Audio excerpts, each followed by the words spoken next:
back bar.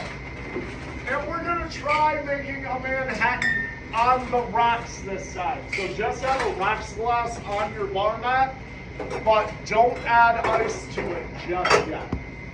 Just grab out a rocks glass, put it on your bar mat, but do not add ice to it just yet. We will, just not right now. As far as what type of whiskey you can use, I do have only a couple of caveats with that. Don't pick Scotch. You can use any other type of whiskey, but do not pick Scotch. Also, don't use Irish whiskey.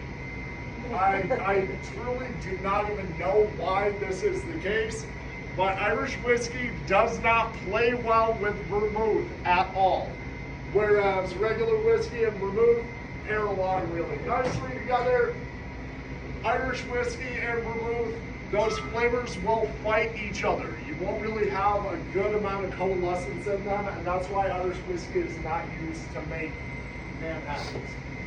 Every other type you can use, obviously. Higher shelf brands would be applicable. Those would be the types you would be using a lot more often. Your Elijah Craig, Woodford Reserve, Angel's Envy, Maker's Mark. Could you be able to use cheap whiskey? Absolutely. You could use Jack, you could use Jim, but you could use Canadian Club or Seagram 7. Would anybody ever order that? No, they would not. Would it still be a Manhattan? Technically, it would. Yep. So find a decent whiskey.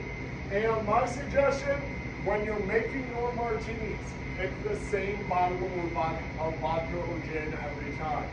When you're making Manhattans, try and grab the same bottle of whiskey every time. You'll start developing that muscle memory.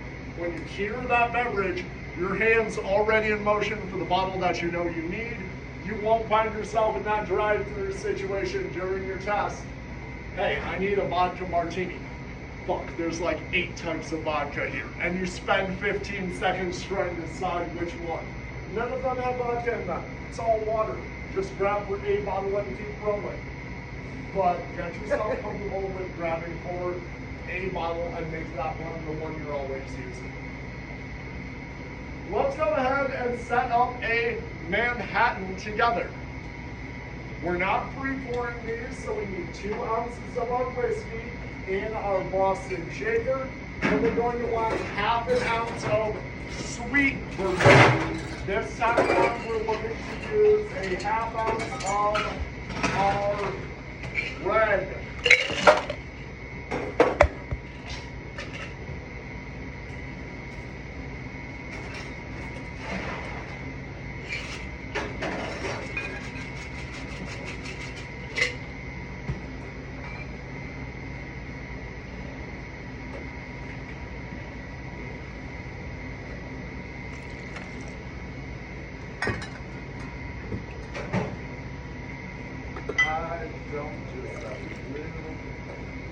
There we go.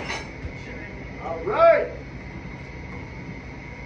Are we shaking these? No, we are not. That's just a hair over. Are you a shuffleboard player? Because I think you got as close to wine without going over as any one person could. When we're setting up a Manhattan or a martini in a rocks glass, we do want to add ice to our rocks glass, but we want to add it as the very last thing we do before we strain our beverage into it. Exactly. Well done, love.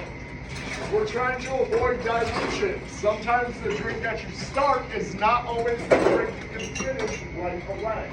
If you add ice into the rocks glass when you're starting off and someone holds you up, you're bartending outside, it's that peak summer heat out here, you will come back to a glass that's half filled with water.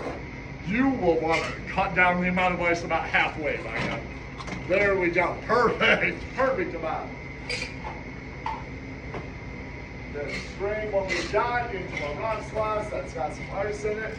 And this is sweet vermouth, so we want to garnish that with a sweet garnish. So we're just going to grab a cherry and kick that in. A cherry does not need a skewer through it. Please do not put straws through my plastic fruit. If anybody has a broken cherry in their case, that is just a former student who could not follow directions. I had one bastard who destroyed half of my cherries on one side of the classroom because he kept sticking straws through each cherry that he was making. When he ruined a full set, he would just move on to another case. It took me like 2 days to figure out what the hell